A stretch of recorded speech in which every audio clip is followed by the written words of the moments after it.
Hi there, this is Renee with AutoNet, and today I want to talk a little bit about using visualizations inside the ArcGIS API for JavaScript. So the documentation for the API has this really great write-up on getting started with visualization, and it covers everything from the renderers, all the different stuff you can do with the renderers in both 2D and 3D, as well as using visual variables in the API, which are available in both 3x and 4x of the JavaScript API.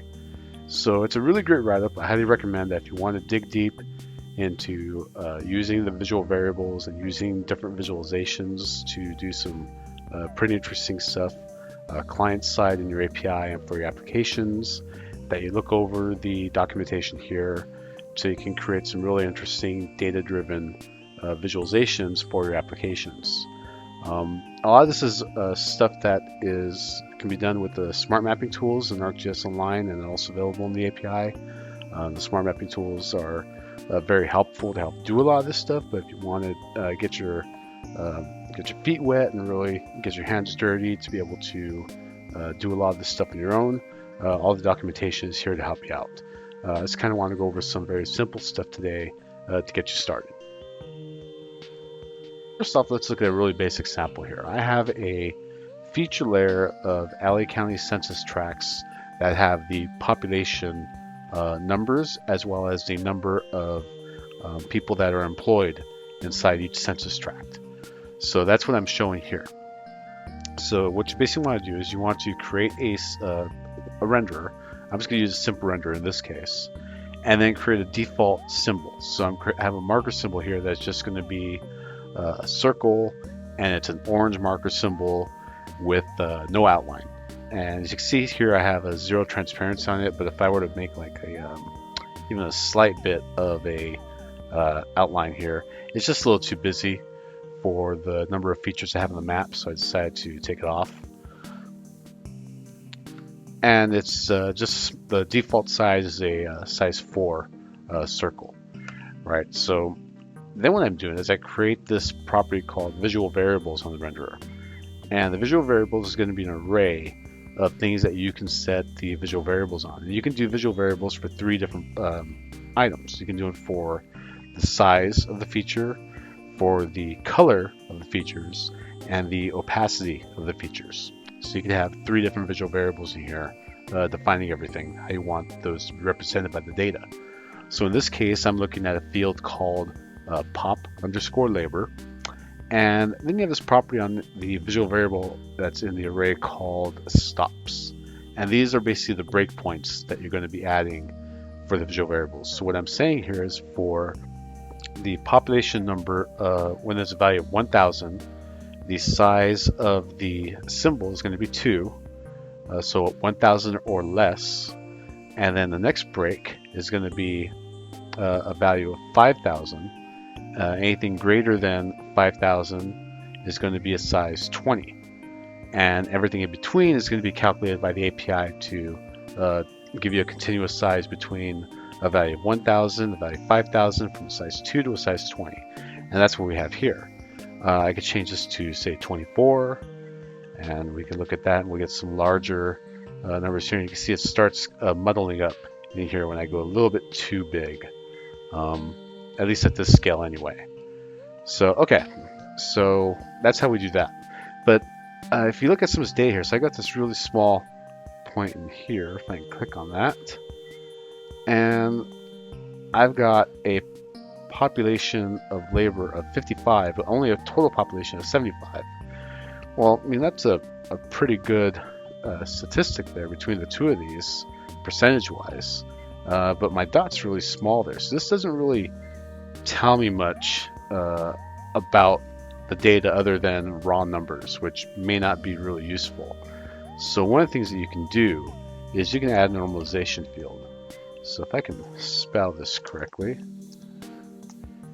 and we just saw in the pop-up earlier that the total population is total_pop field, and for size 2, anything under 10% is going to be a size 2 marker, And let's go with anything above 75% is going to be a size 20 marker. And let's go ahead and look at this.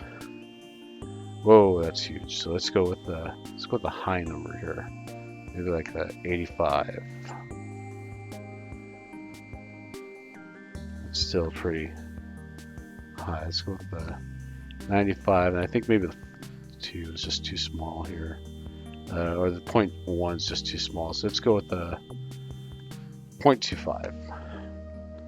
10% employment on these tracks is probably just too small. So let's start to look a little better. So now I can start playing with this a little bit more. So let's just say 0.5. Anything under 50% is small. Anything above 95% is going to be pretty nice. And that's starting to look a little bit nicer in here. So you can see that this is starting to do a little bit more. And this is basically this kind of stuff that you can do with smart mapping and ArcGIS Online. It's a lot easier to do it there. You can be able to play with the numbers, and ArcGIS Online is the smart mapping tools are a lot more helpful in terms of getting these numbers for you, because they'll analyze the data, run statistics on it, and give you some really nice recommendations on what to do, even down to the colors and stuff.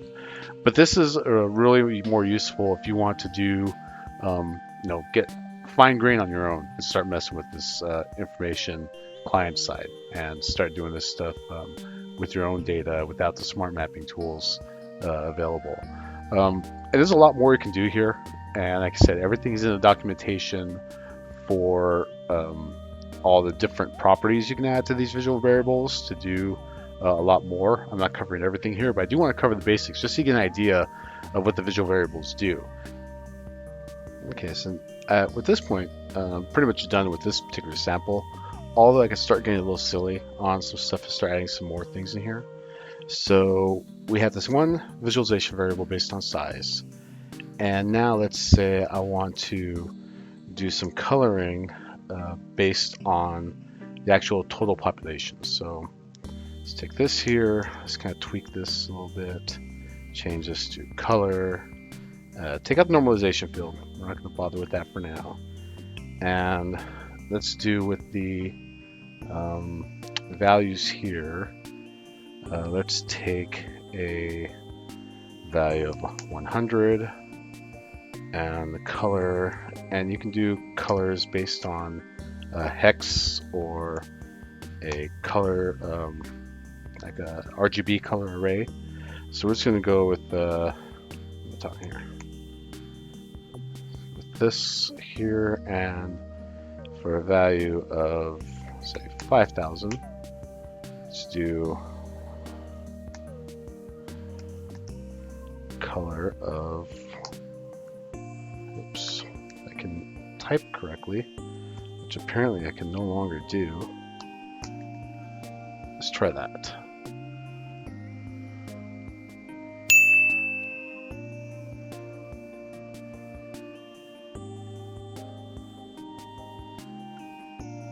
Oops, I'm sorry. Total pop. I don't know why my brain today is just not functioning correctly. Okay, so there we go. So now we've added a bit more to this here. So I didn't mean to do black. I meant to do white. I'm sorry. My brain today. So all right, there we go. So now what we're doing is we're visualizing the size based off of the percentage of employment per tract, and we're basing the color off the total population per tract. And I'd probably change the base map up in my case, and I really want these to be extreme cases of total population. There we go, that's a little bit better. So this case here, I'm saying that for total population where it's 100 and under, the color is going to be white. Everything 7,500 and above, the color is going to be green. And as you can see, the API has gone ahead and created the color ramp for me to be able to adjust the colors in here. So that's how you can kind of mess with the doing multiple visual variables to do some pretty interesting stuff. And it depends how useful this is, but again, this is a way that you can kind of visualize your data however you want to do. let's go and look at something else. Let's look at some 3D visualizations here. So what I've got here is a set of parcels in the Santa Monica area. And I create a visual variable here just to give me visual variables on two properties. So I have a visual variable for a field called land value. It's shortened for LND value here. And I'm going on size here. When we say size here, you can see that in 3D we're using this symbol layers, polygon symbol 3D with an extrude symbol 3D layer. And this is how you're able to create these extruded buildings in 3D, right, for your visualizations. So what I'm doing here is for any land value that is $300,000, I have an extruded 100, and I believe this is in the units of the above ground view. It's meters here in the 3D space. I'd have to double check on that, but it's 100 units above ground. And then I have a value here. How would I do this here? 2, 3, it says 2 million. Yeah, so I have a value of 2 million is going to be 500 units above ground. And that's what these taller ones are here. And then I have a second visual variable that I added for color. And that's going to be based on the improved value of the property. So the way that a lot of parcel data and assessor data is provided is that you get a land value, which is basically just how much the land is worth, and then the improvement value, which is how much the improved value is with the house on it and everything else and stuff that's done. So that's what we've got these colors on here. So anything that's a value of what am I doing here? 10,000 is going to be this very light yellow, and anything that is I'm doing here 1 million is going to be blue. And then again, the API, the way the tools work, it's going to create the color range, a color ramp essentially, and assign that for all the values in between. So that's what we have going here. However, this is a little, I mean, this still is just kind of muddled. It's interesting, but it's not really telling me too much. So maybe I want to add another visual variable in here. So we had, what did I have here? We were saying 2 million, right? Well, let's go down here.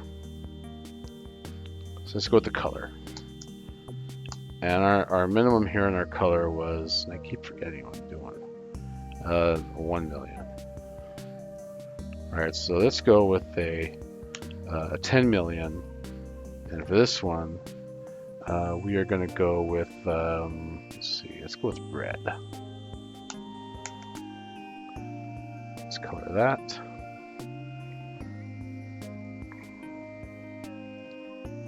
All right, so now we've got some more breaks that we added. So at the higher end, the improved value is, what am I saying here? These zeros are 1.5 million. If I do, nope, 2 million.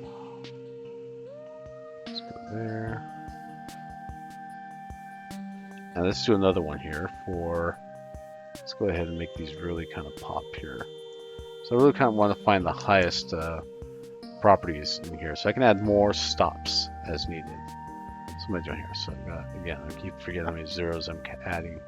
So 2 million, let's go for 5 million here. Make those really kind of pop up. Oops, I should add the size.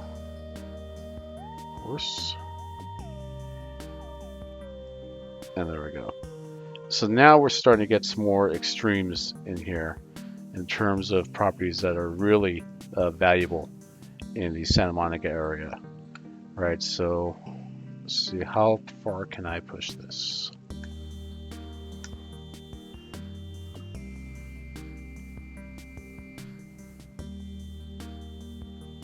All right, let's keep pushing it.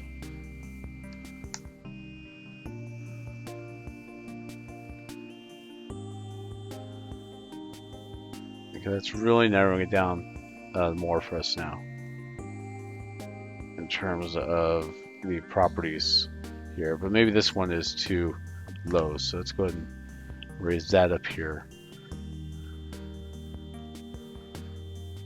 And there we go. So that's a little bit better. What I did is I raised the middle stop value a little bit so that the third stop's extreme values pop up a bit more. So as you can see here, we've got in this area here, Santa Monica, we've got quite a few parcels that are quite valuable in here. We've got some other parcels down this area here which fall in the smaller range. That's not to say that no, these aren't too valuable properties, but when you compare them against some of these other ones over here, which are probably some commercial properties and whatnot, no, the value really skyrockets up in here. And these are probably more residential properties off the freeway there. I don't know, I'm just guessing. If we look over here, we can really see some other properties kind of pop up here. We got like this one here and this one over here. Some other properties quite valuable over here. And this actually becomes a bit more of a interesting visualization for us to look at. All right, so this is just one example. You can play with these visual variables in here. Again, this is not everything you can do with the visual variables in the API, but I just kind of want to give you an idea of how these stops work and some real basics you can cover. But I highly recommend looking at the documentation and reviewing everything in here if you really want to get into this on the client side and start messing around with this. All right, thank you.